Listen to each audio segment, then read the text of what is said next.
What's up everybody, Couch Mills here, coming at you with a brand new Valorant video. And in this video we need to break down the new agent meta because Champions is here and we get to know exactly what top pros are playing on the newest and latest patch, what they're playing on maps like Pearl, how is the meta changed after the Chamber nerfs, the Phoenix and Neon buffs, and what are the best and worst characters in the game right now. There's a lot we gotta break down and discuss, but if you really want to improve on any of these agents, we have pro breakdowns of every single one of them on the GameLeap website, showing you the tips, tricks, and decision making that you need to make in your games if you want to dominate and start to climb very, very quickly. So do yourself a favor and don't miss out right now in the links down below. Now, the first thing that we need to talk about is the elephant in the room. It's Chamber. We all know that Chamber had above an 80% pick rate and he received a lot of nerfs, many assuming that they're not enough. And we actually have data now to showcase if it's enough. And what actually happened is Chamber dropped, but very little, only about 10%. Actually, maybe a little bit more, maybe like 14% because he was fluttering around 85%. Now he's at about 71% pick rate. Now keep in mind, this is a little bit inflated, and the reason it is because Chamber has been an agent picked 100% of the time on Fracture by every single team, and Fracture is one of the two most picked maps, and the second one being Haven, which he's been picked at 80% of the time. So far on Bind, he's only been picked 2 out of the 8 times, and on Ascent, he's only been picked 2 out of the 6 times played. That means that if there were more games played on Ascent and Bind at the same rate, then he would have less of a pick rate. Now that being said, on Icebox, he has 100% pick rate as well, 6 out of 6, but surprisingly on Breeze, he was only picked 4 out of the 6 times, which is definitely surprising that he's not maxed out, but still above 50%. And back to that Pearl stat, 5 out of 6 times, he is definitely a favored character for Pearl. And all in all, if you evened out these pick rates, he would still be about 60%, which is more healthy than it was before. Like, there are other options available, but he's still the most dominant agent. And I don't think the nerfs have done enough to him to actually push him, far down the list, away from the top of the meta. The meta is still being warped around Chamber. That being said, if they, nerfed just one more thing substantially, I have said it many times before, give him 2 operator bullets where if he shoots one, he gets one, right? I think that's a really, really popular community suggestion where he could hypothetically kill everyone, but he can't miss 2 shots in a row. That would be a cool change, and I think it would actually hurt him, but not like completely remove him. That's one of the many things they could do. But they have actually dented his pick rate slightly, and I would imagine with more Sentinel buffs down the line, things would get even more competitive for him, and he would see even less play. So, slight nerfs to him, and then buffs to Sentinels, and then we're seeing a pretty balanced meta all of a sudden. Now, the next character, the next most picked character that we need to talk about, almost a 60% pick rate, is Fade. Fade has just been going up and up and up, and she's just nuts. And we talked about this before, how teams started picking her up and started learning her even more, and she overcame Sova's pick rate, and now she's just continuing to go up. As players get better and better with her eye, realize the power level of her freaking dog. I mean, it's insane for clearing corners and flushing people out of space that you need to retake. Fade's amazing, and right now Sova's sitting about 25% pick rate, and that means that Fade is more than double the pick rate. And if we look at Pearl, she is 100% picked on Pearl, just maxed out on Pearl, which is freaking crazy. And she's played almost maxed out on Haven, above 50% on Bind and Ascent and Icebox. Fracture is only about 30% right now. But the real thing that's hurting her pick rate is Breeze, because she's not picked at all on Breeze, and Sova is picked 100% of the time on Breeze. So if you took Breeze out of here, all of a sudden Fade is just, hitting Chamber numbers, which is crazy to think about.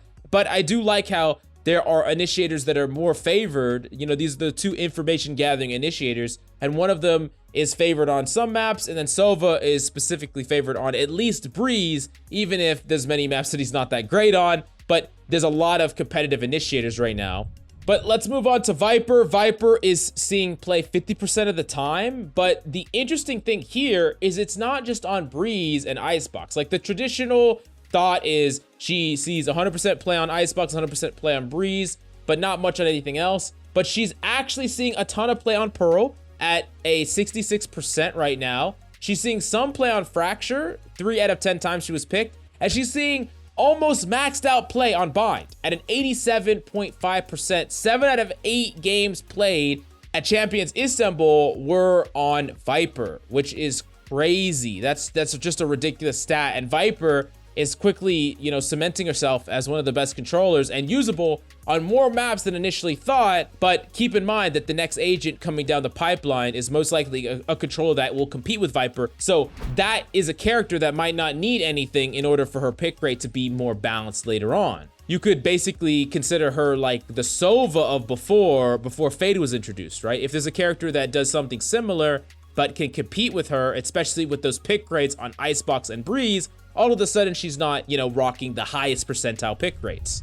Another character that has been very impressive at Champions has been Raze. Raze is picked 42% of the time, seeing maxed out pick rate on Bind, 7 out of 10 on Haven, and sees, a little bit of play here and there on Icebox, Fracture, and Pearl, with no play so far on both Ascent and Breeze. Now that just really shows the dominant showing for this character. Like, it's necessary to play on Bind, and a lot of players are playing her on Haven. She's in a really good spot right now, and a lot of teams that are using her are honestly winning more as well. This character is really strong, and I think she's in a really nice spot and doesn't need to be touched. Of course, her pick rate's gonna fluctuate dependent on duelists getting buffed and changed and initiators getting changed as well, but all in all, this is definitely a character that on some maps is a dominating force. Speaking of domination, there's one character that is just playing and, having so much impact in games right now, and it's KO. KO's been on the climb right now at a 40% pick rate, and on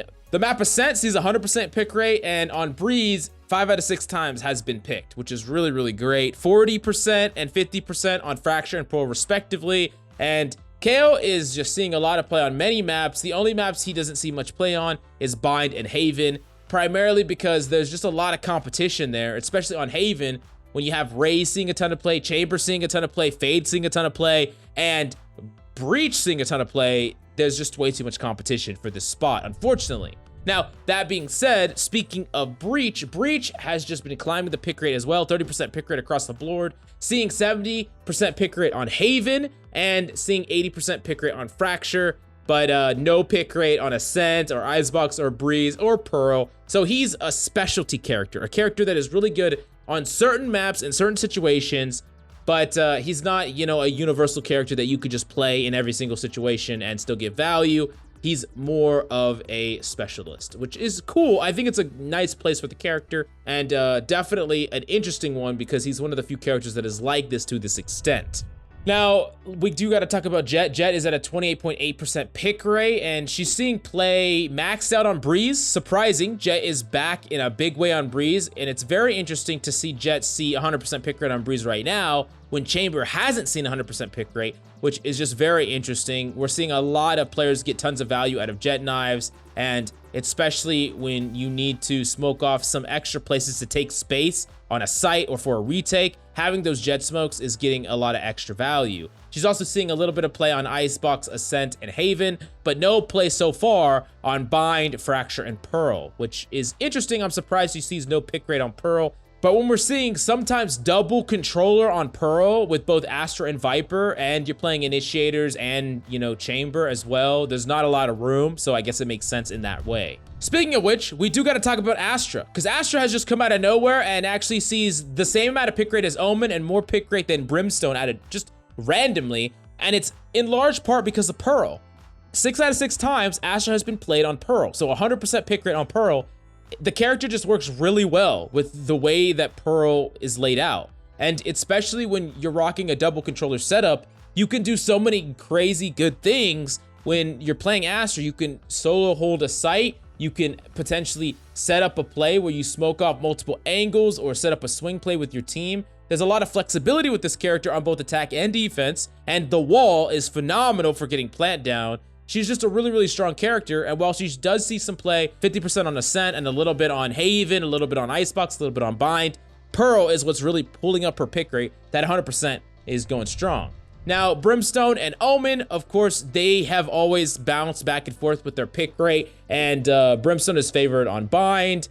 Omen is favored on both Haven and Ascent. And then, you know, they see about a 50-50 pick rate so far on Fracture, 60-40 on Fracture. And then neither are seeing any play on Pearl, basically giving that up to Viper and Astra. So they basically just have their strengths and weaknesses dependent on the map. And I think that the controller role as a whole, besides Viper, is pretty balanced right now. One more addition that can compete with Viper, and I think the controller role will be very, very balanced, which is definitely something that is good to hear.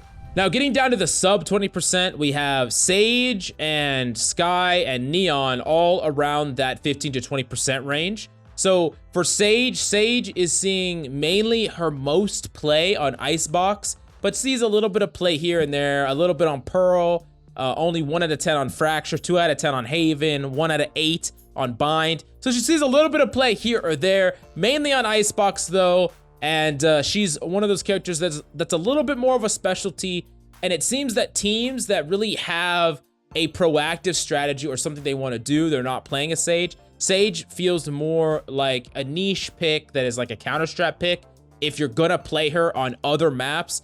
But all in all, the character is fine on the map that she's good in, Icebox, but she probably could use a little bit of buffs if she wanted to be more competitive in her role.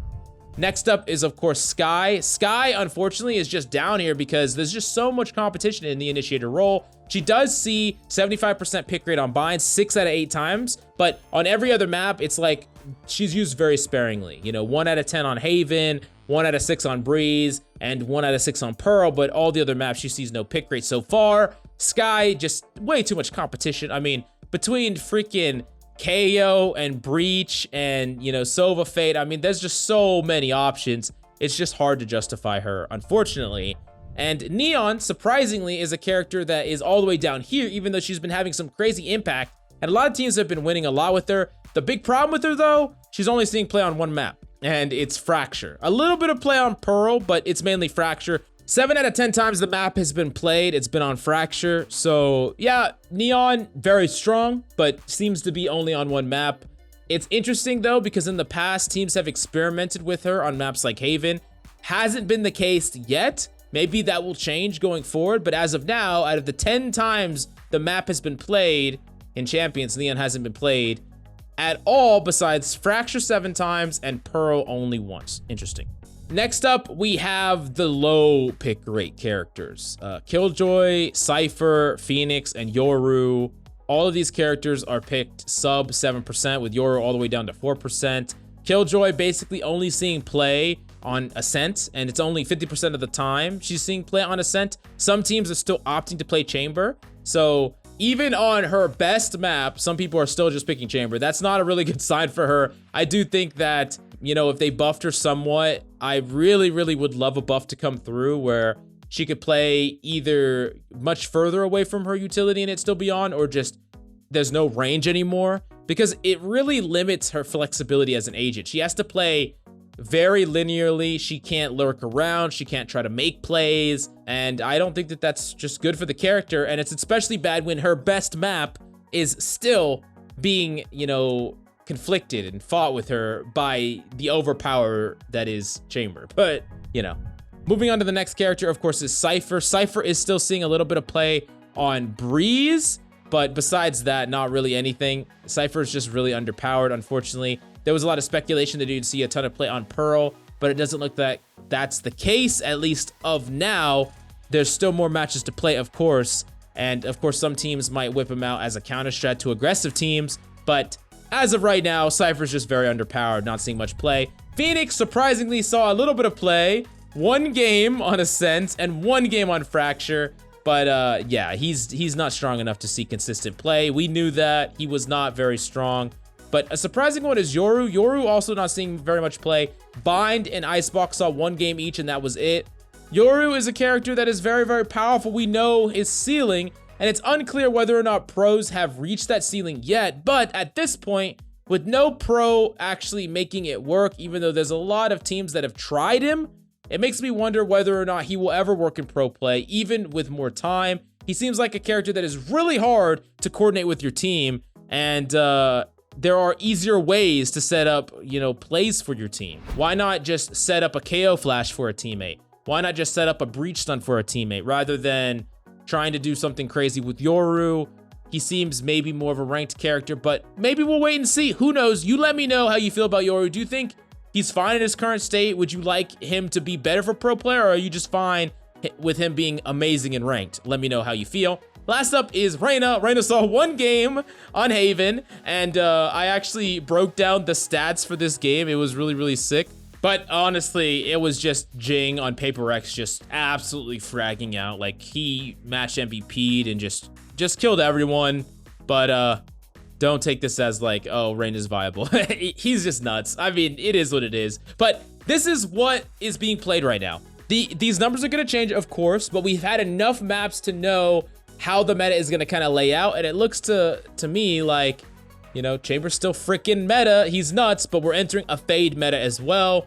And Astra is making a big comeback in a huge way. So all in all, this is the meta breakdown. Let me know if you have any questions and opinions about it. What needs to be buffed, what needs to be nerfed. But the GameLeap website is the best way to climb with any of these characters. If you want to master them, abuse them for free wins, and start to dominate, go to the GameLeap website for tips, tricks, guides, and breakdowns of pro games so you know exactly how to play like a pro, dominate your games, and climb the ranked ladder with ease. Do yourself a favor and go check it out right now down below.